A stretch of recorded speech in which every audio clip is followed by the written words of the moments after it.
Con el corazón apesadumbrado tomo la pluma para escribir estas líneas en las que debo dejar constancia, por última vez, de los extraordinarios dones que distinguían a mi amigo, el señor Sherlock Holmes.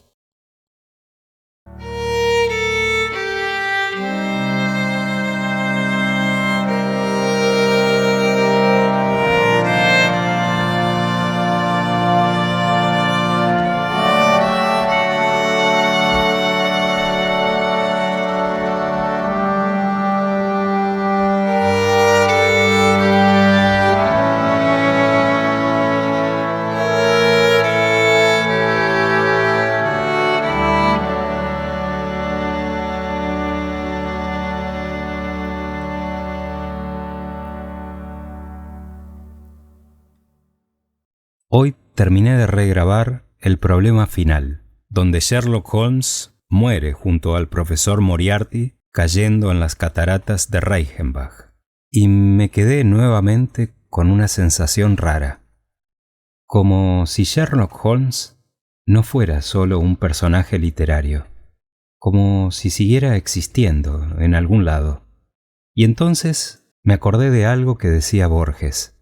Borges decía que Sherlock Holmes ya no pertenece solamente a los libros, sino que forma parte de algo más grande, de esa especie de mundo compartido que todos imaginamos.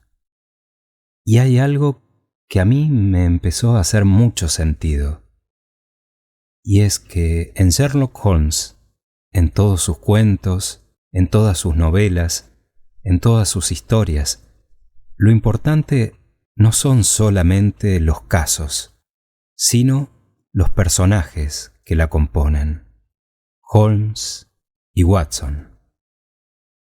Porque en el fondo, lo que uno recuerda no es solamente el misterio, sino la relación entre ellos, la forma en que Watson lo mira, la forma en que Holmes piensa en voz alta, como si fueran Quijote y Sancho Panza.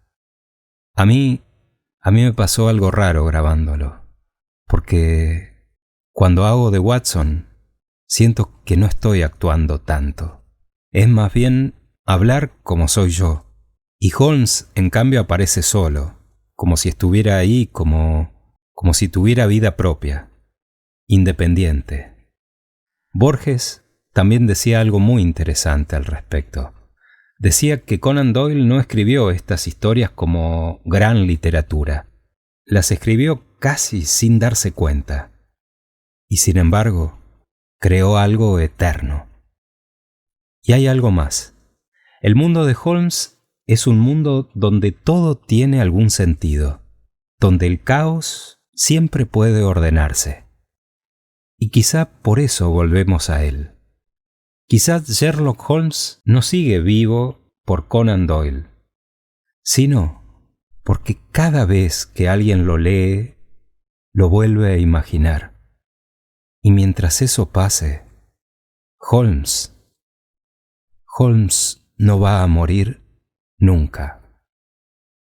Y me despido con un fragmento de la poesía Sherlock Holmes de Borges, en donde dice: lo soñó un irlandés, que no lo quiso nunca, y que trató, nos dicen, de matarlo. Fue en vano. El hombre solitario prosigue, lupa en mano, su rara suerte discontinua de cosa trunca. Borges dice aquí que Holmes fue soñado por un irlandés, aunque Conan Doyle era escocés. Pero en Borges esas cosas nunca son del todo errores. Al contrario, eso le da misterio, profundidad y un guiño literario hermoso. Porque Borges no estaba escribiendo un dato en ese caso. Estaba escribiendo una verdad poética. Y a veces eso es más importante que la precisión histórica. Y retomo a Borges. No nos maravillemos. Después de la agonía, el hado o el azar, que son la misma cosa, depara a cada cual esa suerte curiosa de ser ecos o formas que mueren cada día, que mueren hasta un día final en que el olvido, que es la meta común, nos olvide del todo. Antes que nos alcance, juguemos con el lodo de ser durante un tiempo, de ser y de haber sido. Pensar de tarde en tarde en Sherlock Holmes es una de las buenas costumbres que nos quedan. La muerte y la siesta son otras. También es nuestra suerte convalecer en un jardín o mirar la luna.